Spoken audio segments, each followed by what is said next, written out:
And one of the things that I noticed in my life was that when things became difficult and I was getting to like a next phase in my life or a next phase in my business, that my first deal would be to look at everything that was wrong with that situation. And my ego would start to really talk me out of it. It would start to negotiate against my future success because it was keeping me safe, not successful. What I realized was if I have this pattern time after time, what I'm gonna do is I'm gonna create these loops in my life rather than levels in my life. I don't want loops, I want levels. Hello and welcome. This is Brian Delaney with Unlock Potential, where we get together with top experts in their field who have simple, profound advice to help you and I live better lives, to be able to be more fit to serve the people around us and answer that question, the question that nags within all of us: how good can I be and how great can I make it for people around me?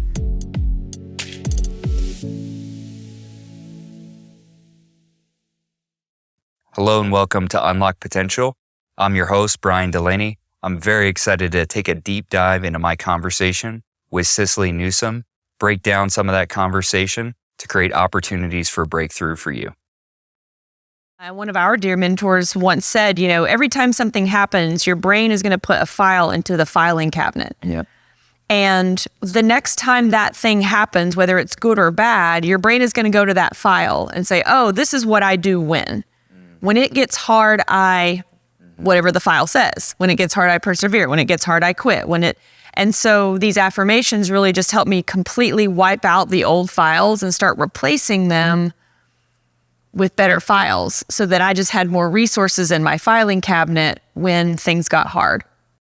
I love that Cicily breaks out that metaphor because I think it's so perfect when it comes to our brains and exactly how it works, right? It's not my fault how I think, but it is my responsibility. And I know my brain is, whether actively or passively, it's going to create patterns. It's going to look for these things that repeat to tell it what to do next. I heard it just this week. One of the people who I like to listen to on YouTube, Alex Hermosi, he talked about how our brain is a forgetting machine, right? Well, it also, with certain core memories, it's a remembering machine and an application machine. And so what it'll do is it will continue to apply patterns, whether they belong there or not. And one of the things that I noticed in my life was that when things became difficult and I was getting to like a next phase in my life or a next phase in my business, where I was pressing up against the resistance that had kept me out of that level before, that my first deal would be to look at everything that was wrong with that situation. Just to be so critical. Oh, well, I don't have this resource. This person isn't doing this for me. I don't have what I need here. I'm just not that type of person. And my ego would start to really talk me out of it. It would start to negotiate against my future success. And because it was keeping me safe, not successful. And so what I realized was, if I have this pattern time after time, what I'm going to do is I'm going to create these loops in my life rather than levels in my life. I don't want loops, I want levels, right? I don't want to just keep going back to the same place time and time again, but that's how my brain is going to operate. So when things get hard, I run back to my comfort zone. When things get hard, I look for a way out. When things get hard, I fill in the sentence for you. How do you fill in that sentence? For me, it was run back to what I know, dive back into my comfort zone, avoid the critique that's going to come with me having to learn this thing as a beginner rather than being able to be an equal. And I found myself in a position, and I heard this gentleman from within Symmetry as I was getting started. His name was Ed Orell. And Ed Orell was just this charismatic sales guy. He was like, if you could picture the opposite of who I was as I was getting started, as a shy, awkward young man who's doing all he can to provide for his family but doesn't have very many sales skills. Well, this guy was on the very opposite side of the spectrum from me. This guy was brash. He was willing to say what he meant. He was willing to lean into it, create space for uncomfortable conversations, and just really, he owned who he was, and he owned the audience that he was talking to. He had this sense of presence about him. And he taught us this concept that the next time something hard is comes up in our life, the next time we have difficulty in our marriage, with our kids, with our work, with difficulty learning something, that we're going to go back to our filing cabinet. So are those files going to be placed actively or passively by you? Are you now looking at every decision you make as another file that you're going to reference back to? Because I know for me that when it came to it, I had to stop referencing the files of quitting, of going back to my comfort zone, of putting myself back in a position of safety. And I had to start accessing files like, I was a beginner before. I've done this before. I've learned things before. I know that it feels uncomfortable, but that's normal for being a beginner. I know it feels like you'll never be able to do it, but that's how new feels, right? And so I started accessing those files and just imagining being a beginner again. And that's what allowed me to get to the next level, was getting okay with being a beginner, because I had been a beginner before, and I remembered how it felt like I was all thumbs and two left feet. I remember that feeling, and just like not liking that feeling. Just because I don't like a feeling doesn't mean it's not necessary. And so being able to go through those feelings with the context of like, all right, I know how this show works out. I know how the scene works out. What I'm going to do is I'm going to occupy my brain with, what do I need in order to be the best I can right now, rather than what do I need to get out of the discomfort of this situation, that while I feel like it's hurting me, it's actually teaching me a lot, and it's preparing me for the next level rather than the next loop. When it comes to how our brain works, and how really the different parts of our brain work, right? So we have parts of our brain that require very little energy in order, and that's that limbic system, right? When this happens, this happens. When this happens, this happens. They call that our older brain, our lizard brain, whatever it is, or subconscious, right? That's how that works. Other parts of our brain are meant to notice things, right? They just notice things. And then we have this whole prefrontal cortex that takes all that information and judges it, right? It judges it. That's what's happening up there. It judges it because it has to decide, is it worth keeping or not? Are we going to die or not? What's going to be the best decision in order to get the best outcome? And if you look at your brain as almost like if you've had a good parent, right? A parent that's looking after you, right? Does that parent want you to do risky things? No, that parent does not want you to do risky things. Maybe your dad does, right? That's the good parenting of a dad. But if you look at the brain as a nurturing mother, right? It doesn't want, it says better safe than sorry. It says no risky stuff here. Let's just keep it on the line. Don't toe the line, walk the line, right? It's take care of yourself. It's do good things. It's be included in the group. It's all about these survival things that are built into our system, so we don't get cast out of our group and we're not able to take care of ourselves. And so what we have to do is we just have to be aware. I have to be aware that that's the brain's role. The brain's role isn't to contradict itself. Otherwise, that might be a different label, right? That might be schizophrenia if I've got too many voices talking. But I have to be able to take that thought to the next level. Not everything I think is true.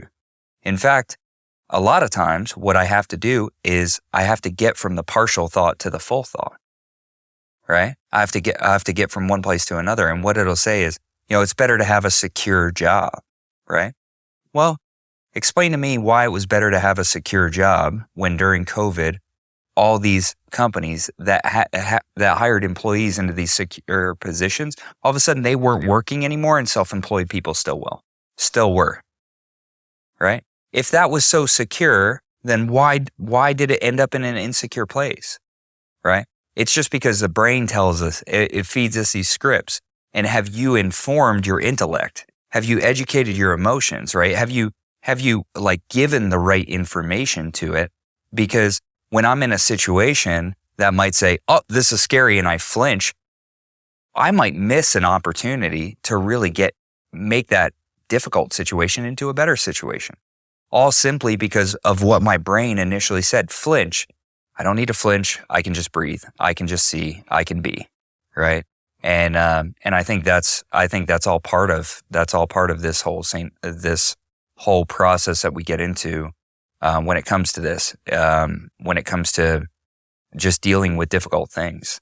Because if it's easy, it's good. That's what your brain's going to say. If it's easy, it's good. Your brain's always going to go down the path of least resistance. It's our higher mind that is actually able to say, that's easy, but that's not valuable. That's scary, but it's not dangerous, right?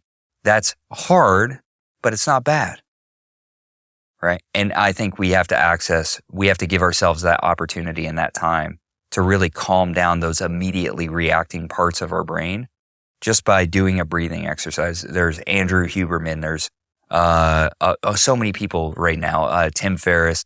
They have all the box breathing. They have all these different we'll call them technologies that you can use for yourself in order to get this. From this book right now, High Performance Habits, Brendon Burchard has this awesome thing called Release Tension, Set Intention, which is just a simple 2-minute breathing exercise that I happen to do a lot. And it's like slowing down so that I can be present here too, rather than just being present back there and trying to handle the present while living in the past. We know that there's an infinite set of numbers, right? An infinite set of numbers. Nobody has ever gotten to the last number, right? That we have a universe that's infinitely expanding, right? So we have an infinite set of numbers, and there's infinite space between 1 and 100. There's infinite space because you can fractionalize that down to a space that's so small, right? And we know that because what we know scientifically, not by looking at it, but that there's more air in here than actual material in this. What we see and what we experience is a solid object, but there's actually more space between the atoms that make this up than there are atoms, which is amazing, right? Because what we experience this is as just one thing. It's just a table. This is just another one night stand, right? This is just a table, right? But it's infinitely more complex than that. So now we take apart time, right? So how much time is an hour, right? It depends who you spend it with, how you spend it. Have you ever had an hour that felt like it was the longest time? It was excruciating. For me, when I have to do bear crawls in the gym, if I have to do that for 15 minutes, that feels like 15 hours. Okay. For me, when I'm spending time with my son or with my wife and we're doing things that we love, or I'm in a flow state at work, these hours can go very quickly. They can feel like minutes. Sometimes the mile feels like the marathon. Sometimes the marathon feels like the mile. And so my journey, especially as I've continued to just have more experiences, talk to more people. I had my coach, Corey Duvall here. And one of the things that he's really brought to me is the opportunity to be aware. Can I be aware of this day? Right? Because if I can be aware of this day, I can be aware of I can be aware of an evening, or I can be aware of an afternoon or a morning. And then from there, I can be aware of an hour in that time. And I can be maximally aware in that hour. And then I'm going to have a little bit less awareness over that period of time. But how long can I have that awareness? How long can I check in and actually be in that moment for? And I think that's what it is. It's like, can you slow down time? Can you slow down time? And when things are difficult, they feel like they're all happening at once. They feel like they're all happening at once. I remember learning how to drive a stick, right? And it was all happening at once. I was letting go of the clutch all at once as I was trying to shift. And it was a really rough ride, right? It was like we would go a foot, but to my dad who's sitting in the passenger seat, it feels like a mile, right? But to me, he was like, oh, no, you have to slowly let off the clutch and slowly put it into gear. And you want to look at the RPMs that they have to be above 2,500. And you've got to check the distance between the car in front of you and the car behind you and notice what the slope of the vehicle is. And it's like, how am I ever supposed to do all that? Are you kidding me? And we describe all those parts and pieces, but we realize that they're driving. Well, what if living, being aware, being present, breaks down in a very similar way. It's, can we slow down the panic that we feel because we're emotionally heightened, because we don't like to be a beginner, because we know there's pain associated with it, and our brain is there and it's got that file, and it automatically slips into this adrenalized, heightened state where there's not really an opportunity to learn. There's not an opportunity to slow down. So how can you slow down in those moments to access the right files? Well, number one is I've got to have more of the right files in there than the wrong files. That's it. Have I built a pattern, whether large or small, of success where I can pick from some of those mental files and go in and grab those? Second thing, can I slow down in this moment to decide what I really want rather than just what I'm feeling, just what emotion I'm having or what feeling I'm assigning to that emotion, right? Can I slow down in this moment and say, what do I really want out of this? Is it another argument? Is it another argument with somebody who I disagree with, right? I've never been in a situation where I've been in conflict with my wife where I was like, you know what I really want? Conflict with my wife. That's what I really want. I want an argument. That's it. I would like disagreement between me and my soulmate. That's what I would like more of. I've never been in that situation, but I have been in the situation where I've stepped back and I've stopped the momentum of assumption and accessed a file that said, when things like this happen, what I need to do is remember that my wife is a human being, that Tori is a human being that has needs, wants, dreams, and desires that are just as relevant as my own. And am I acting in accordance with that belief? Right? And so this is where I can start to subjugate my emotions and the feelings I have around those emotions to my values. And I can start to look at, these are the values that are more important than the way that I might be feeling right now, right? Even though I feel like I'm trapped, maybe I just need to access a different perspective that has more freedom on the other side of that, right? And that perspective is available to us all right now if we're willing to slow down that momentum that we've created, whether inside or outside of us, be okay being a beginner and access some of those files that have helped us get where we want, rather than burn some of the bridges that we've taken the time to build. I think we're more afraid oftentimes of success than we are of failure, because failure, we know. Failure is like more comfortable because most of us have been in that place. And so I think there's other places where we can self-sabotage. You know, we can bet on ourselves, and that's a great thing. But when we bet on ourselves, sometimes we can fall backwards from that because we say like, ooh, you know, like I'm really familiar with what failure looks like, but I'm not so sure who I'm going to have to become if it actually works out. Yep. And so that's what keeps us from taking the leap. It's not so much like, I want to be successful. No, I'd rather just be mediocre. I'll stay back and not risk. It's like afraid of what we might have to become or who we might have to become and what we may have to do in that unfamiliar place of the next level for us. Yeah, I love what Cicily is saying in this clip, because of how true it is.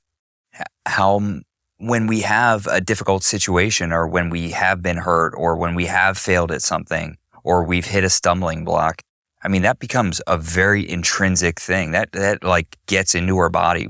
I heard somebody say, who knows if this is true, but we're the only mammals that hold trauma, right? Which is crazy. Like, yeah, because an axis deer will get chased by a lion or a leopard, and then 5 minutes later, you'll see it eating grass again, as long as it lived through the experience. What would you and I do if we were in that situation? If I got chased by a lion, I wouldn't be able to eat for like the next 3 to 4 hours at least.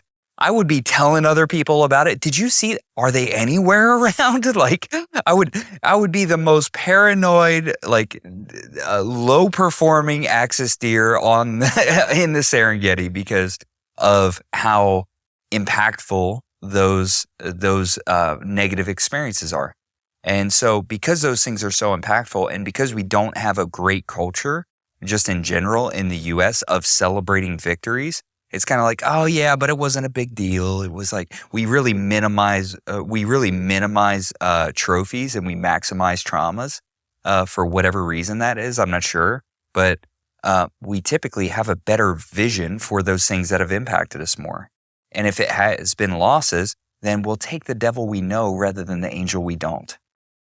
That's what we'll do. And we would like to succeed, but we're terrified of failing. We would like to be known as somebody who can be counted on, who's consistent, who's like the person, the go-to guy or the go-to gal in the family. We want to be that. But what we don't want to be is the black sheep of the family. We don't want to be cast out.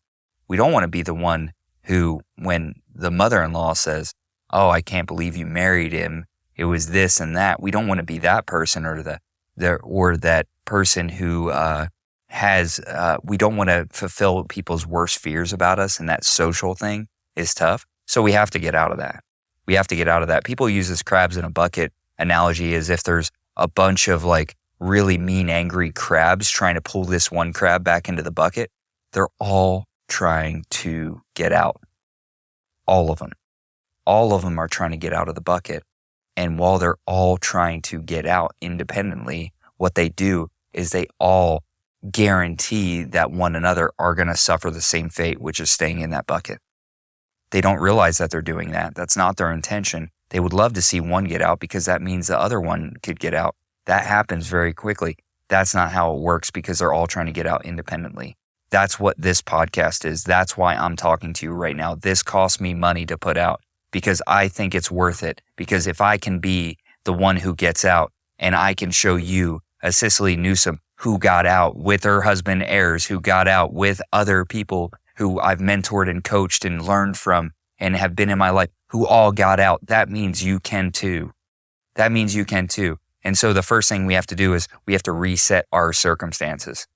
We have to not be around people who are good to say better safe than sorry. Because what if you end up both? If we look statistically, most people are both.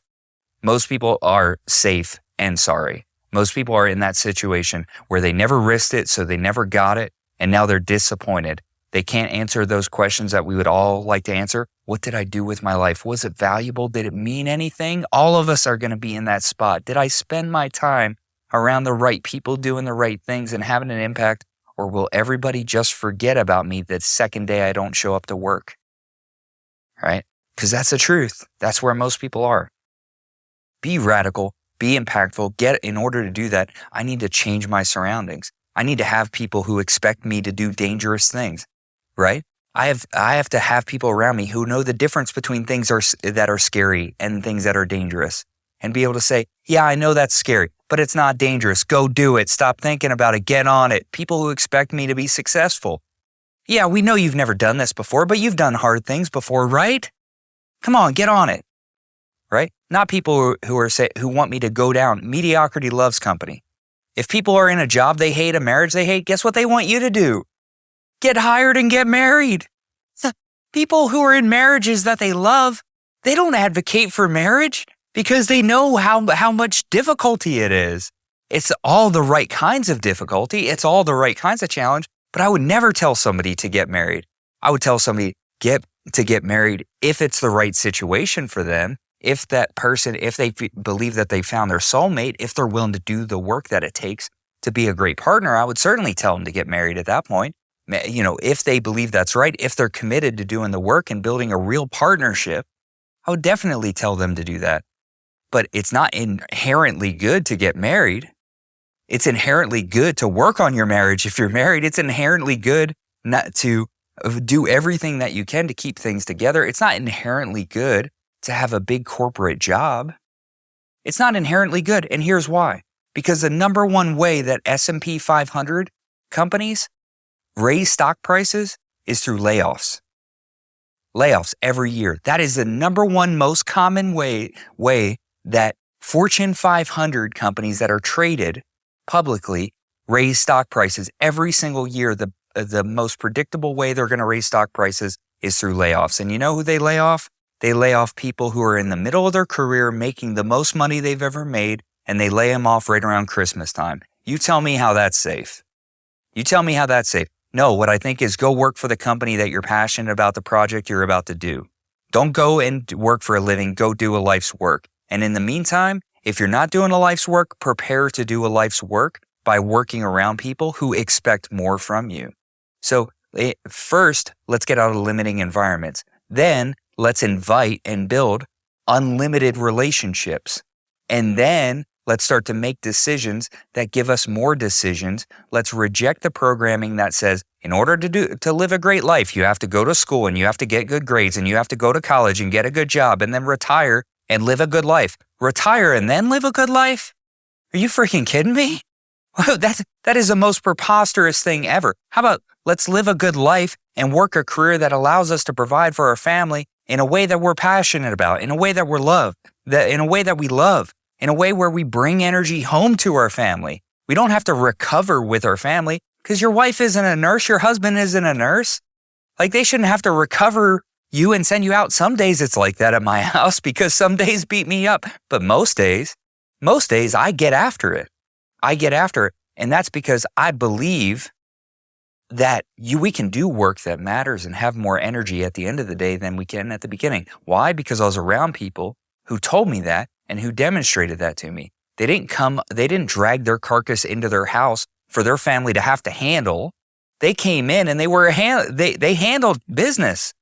And I think that's so important when it comes to that. So limiting environments, right? Limiting environments. Let's break free of those. Let's break free of limiting relationships, right? Let's break through of limiting beliefs. What are the limiting beliefs? See, I think most people, when it comes to limiting beliefs, they actually have limited questions. Limited questions. I think there are better questions to be asking, right? Am I really supposed to be doing financial services for a living? What do you think? I grew up with like a calendar full of mid-sized sedans and walked around with briefcases? That's crazy. Like, it wasn't about the vehicle. It was about the destination for me. It was the same thing with construction. I saw how construction could help a guy like me who passed his GED test, got his diploma. It could allow me a road where I could make money to support my family and live from a place of abundance, do something that I love and do it with a passion that I care about and invite other people into that space. Well, insurance, despite all of my inhibitions about it and all of my prejudices about it, it was the same thing. It wasn't the vehicle, it was the destination. Can this vehicle help someone like me get from where I am to where I want to go? Is it limited by the economy? Is it limited by what are the factors that are limiting this, and can I overcome those factors? And I think if I were to give one thing to people, it wouldn't be new beliefs, it'd be new questions. Thank you all for joining our conversations. We're developing this platform for simple, profound tools and techniques that can help you get the best out of your life and, more importantly, unlock potential. You can find me across all social platforms at The Brian Delaney, and online, come visit us at thebriandelaney.com.